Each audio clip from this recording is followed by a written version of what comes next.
Mr. Tomcats, you can go back to bed. You got the best life. Sleeping in your cat carrier, dreaming away. All right. How's that looking?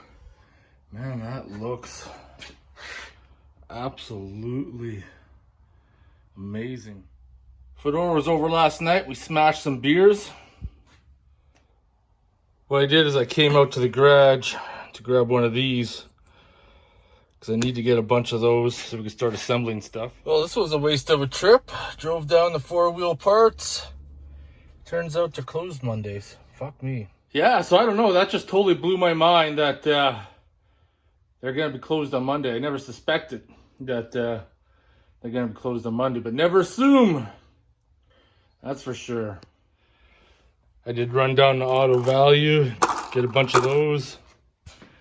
Maybe I'll stick that bumper on the front. Not bolted down fully per se, but let's get a couple bolts in there for now. Actually, no, I changed my mind.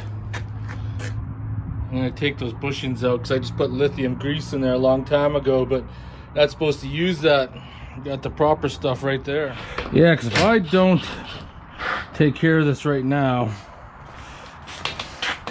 it'll be more of a pain in the ass to do once I get everything else on. But at least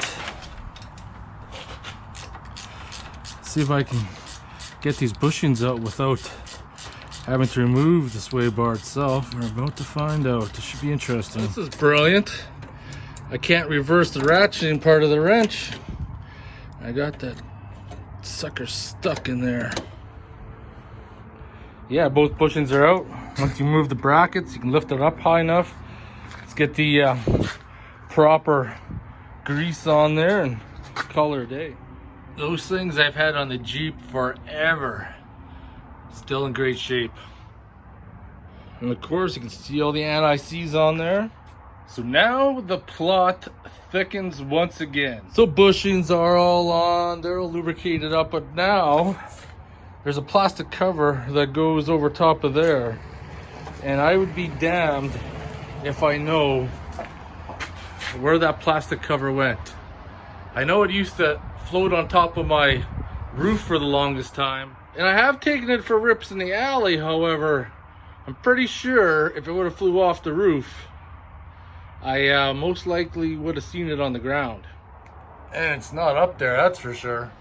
However, I still got these two things and a pool noodle, which I have no idea what I'm going to use a pool noodle for. Right in plain sight, underneath all the clutter.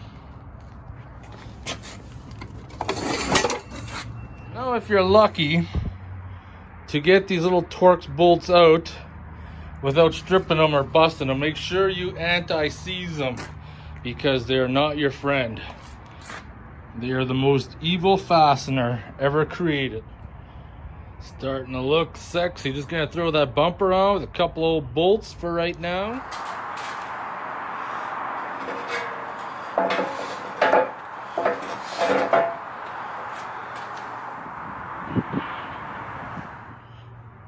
Starting to learn that the Stanley sawhorses I got may be capable of holding 1,000 pounds or whatever it was that it's rated for. I can't remember. I think it's 1,000 pounds. What's it say right there? 1,000 pounds, yeah. However, I'm finding out they're not very rugged. I can't take the abuse. So I pulled the chrome exhaust tip out. In all honesty, I got a 45 there. And I was playing around with some ideas. You know, cut the pipe back, put a 45. Wouldn't be exactly straight coming out the back, but then, you know, I could put the exhaust tip. But the more I thought about it, I'm just like, why? I don't need this. I mean, what is this? This is like 50 horsepower. This is what this thing adds. I think it's better if I leave it right there. There's less of a chance of the exhaust getting torn. It just hangs off its original bracket, right? And then that way I could put the mud flap bracket and I could build it and still have a mud flap cover here, and the exhaust won't even be like bothered. Because so many people I know from wheeling had these exhaust tips, and they would have their exhaust hanging out the back. When they're out wheeling, they usually end up fucking pinching them. So I think I'm gonna try it without it at the time being, because the last exhaust I had, the Banks Monster exhaust, whatever the heck it was called, it actually didn't come out at an angle, it came straight, but then it dumped down. So I think I'll be happy with it like that. In all honesty, the only time I can think where I'm gonna need the exhaust tip is when I'm at Starbucks rock crawling on the old curbs there with my Vente with 2 pumps of tug-eye. Would be the only time I would need the chrome tip. I think that'll be fine. There we go. 9:30 in the morning. Russian bread line is already lined up. All right, made down to 4-wheel parts. That's kind of a cool looking BMW right there. They didn't have the Bilstein shocks, but guess I'm gonna go for the Rubicon Express. See how well those are. So we'll have a look at those in a bit. Continue on. Get these few little things done. I gotta rehook up the rear backup light and then tuck up the wiring. I found the front mud flaps. Found one of the rear for right now. Still another one still MIA somewhere in this mess. Anytime you do a project, it's not the big stuff that you can see easy. There's a time consumer. It's all the small stuff. All that small stuff will like nickel and dime you to death. So, well, I want to get this done and move on. I don't even know what brand name this trimmed little tool remover is, but it's metal. It's got a big handle. I've had this thing forever. And when you get stubborn ones like this, they're like really tight. Those little cheap plastic ones just will not do. You need something that you can manhandle it in there. These metal ones are the best. Got the rear mud flap attached. Of course, I could add that chrome exhaust tip. I mean, that'd be an easy 7,500 horsepower for sure and still clear, but I'm not. And people always ask me on the mud flap why I got the chain. And the reason for the chain is that a lot of people will build the detachable mud flaps when they're out in the bush because of them getting torn off. When you have them chained, it's not touching the tire then, so this is going to be pretty hard to rip that off. The mud flap can go back, but it's not going to go forward and then catch on your tire and then rip it off. If you're picking up what I'm laying down. Found the mud flap for this side. Just finished installing or reinstalling my backup light. So how that works is with the headlights on. Of course, the ignition has to be on when I put in reverse. The backup light should work.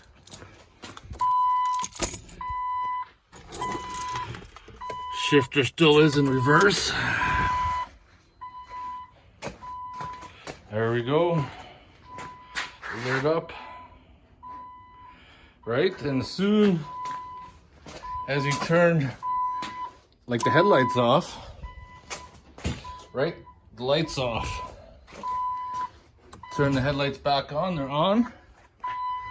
Put the shifter back in park. And then lights off. Turkey Toms, you're up. That must mean you're hungry. You want to eat some food and you want to go outside? Is that what you want? It's getting pretty black.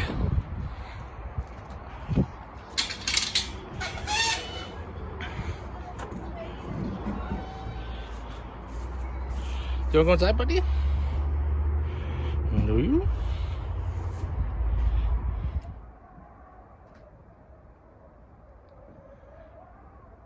Man, it's really starting to get ugly out. So getting closer to getting her back legal to drive on the road. Mud flaps are on. Well, mud flaps not exactly legal because they don't cover the full tire, but I'm making an effort at least. I just got to do the signal lights at the front. I want to get the belly pan, and then I can start driving it. Well, I figure, oh, shut her down. Can't really do anything until I get a flywheel cover. The last thing you want to do is drive down the road and something kicks up and flies in between the torque converter and the flywheel. That would not end well. You need to deal with that. Well, all I really want to do is bust out the rocket stove again. I got a grill for it. I want to try cooking. Yesterday I couldn't because the grill wasn't delivered in time, and then I was all pumped up. You know, nice day, I'm gonna do it tonight, and look what is here now. Rain. I shouldn't complain. It'll make sure things stay green. Donkats, are you like a slug? Are you? Are you stretched out on the carpet?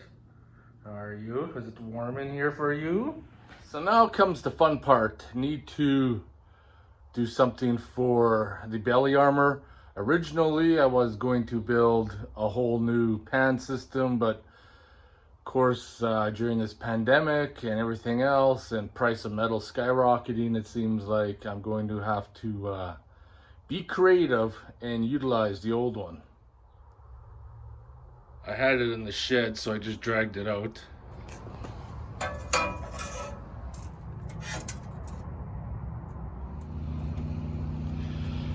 I'm going to have to notch part of this in order for my transmission mounts tabs to drop through. There's a hole I made before I put the transmission temperature sensor in the oil pan. I need to focus on this big piece first.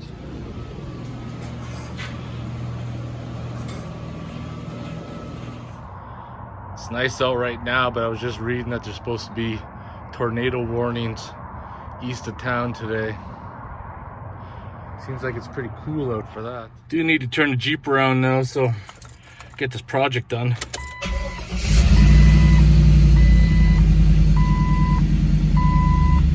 I guess the little fuel light's on now.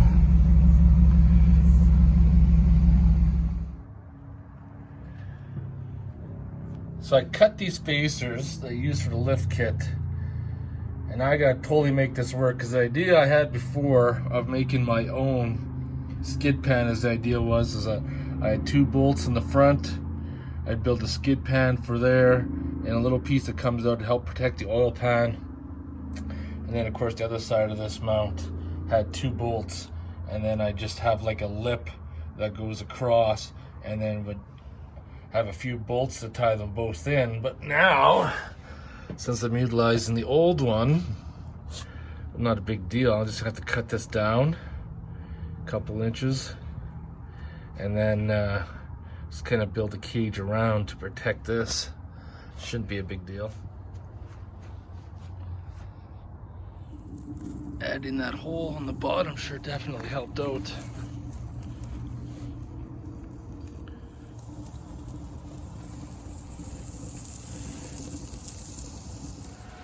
First off, I'm going to show you this, and it's not ideal by any means, but it's going to work for the time being until I can build the belly pan that I want to do. So what I did where the transmission cross member pieces came down, I just notched out the pan, and then I welded a piece of angle iron in there to protect it, so to speak. Not saying that when you're out in the bush you're going to hit something, but you got these on the side to protect it, but in that rare case that something might come up, that's what I'm looking at.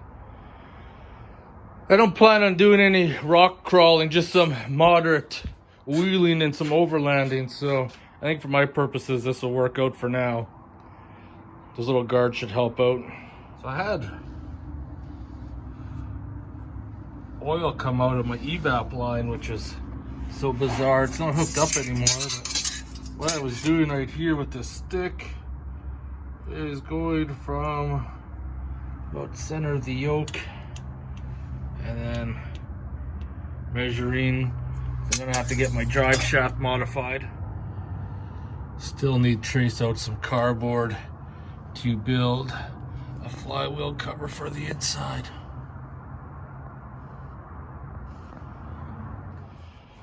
Oh, time to crack open a motherfucking beer. Not gonna lie to you, at this point of the game, feeling a little bit burnt out. Also, a little bit concerned too for what the future brings. Been off work just over 2.5 months now. There's been next to no jobs posted for millwright. Things are just starting to reopen right now. Last time I was off work for a year, it was probably one of the best experiences because I knew sooner or later the economy was going to turn around, but this time it just feels different. You know, I talked to a bunch of other people who've been off and they're all kind of feeling the same. They're like, fuck man, I don't know what's going to happen, but be interesting to look back on this video a couple months or whatever from now and see what my mindset is then compared to how it was now. But I'm gonna have motherfucking beers. This video's not ending. I'm just cracking open a beer.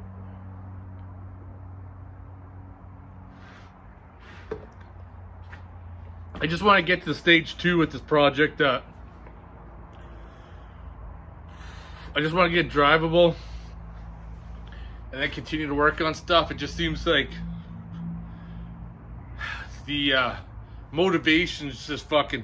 You get that far in a project and it just seems like a struggle just to keep coming out and pushing yourself to do something, and gotta force yourself to do it. Just get a little bit closer to the end, a little bit closer to the end. But fuck, that's my little pity party for right now. And to kick back and finish drinking this cheesy beer and fucking get that belly pan back up.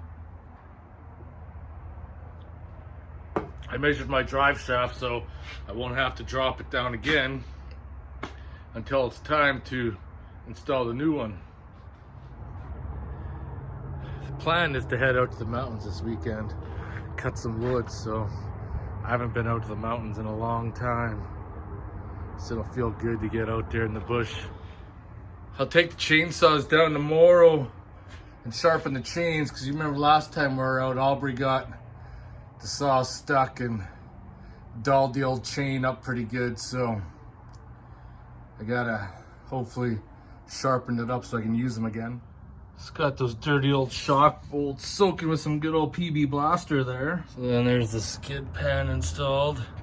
I could have got rid of that bar too and just have the belly pan bolted to the frame, because as you can see there's lots of room. The only downside is that I lost the bolts. Lost the bolts a long time ago. So, no can do. Like I said, it's not perfect, but it'll offer protection if I need it.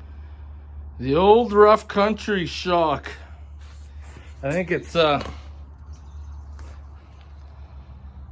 safe to say that she's kind of pooched. In all honesty, the bushings, or bushing, hasn't rotted out yet. I'm pretty impressed with that. There used to be like a scrap metal guy that would come by and pick up all the metal, but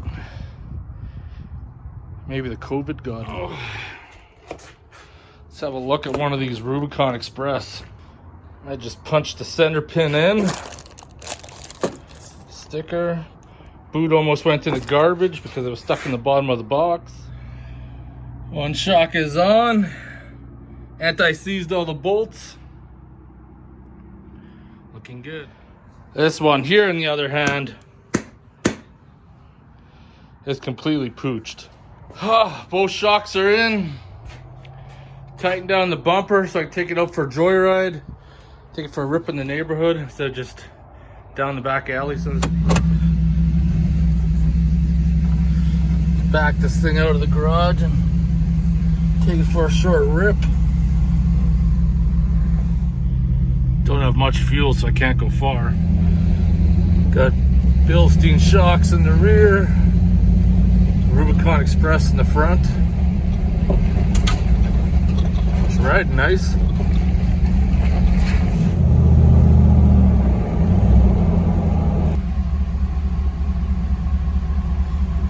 It's hard to say, but I'm going to say the gauge reads at about 90.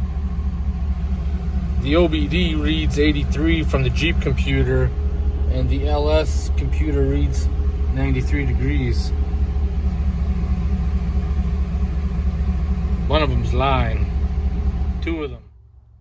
Time to sharpen this bad boy up.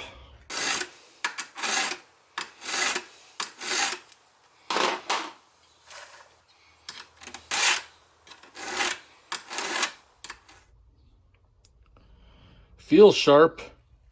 I'll get the steel and sharpen up that one, then I got a log in Tomcat's crib I'll take out and then practice cutting it up, see if I need to do any adjustments. Are you saying you've had enough and you want to go inside?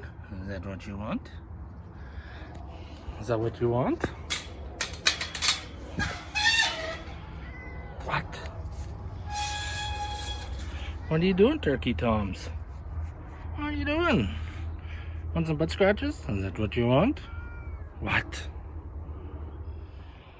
That's the first time I've hand filed the chains, so let's see if they're sharp. This has not been fired in a long time, so see how cranky they are.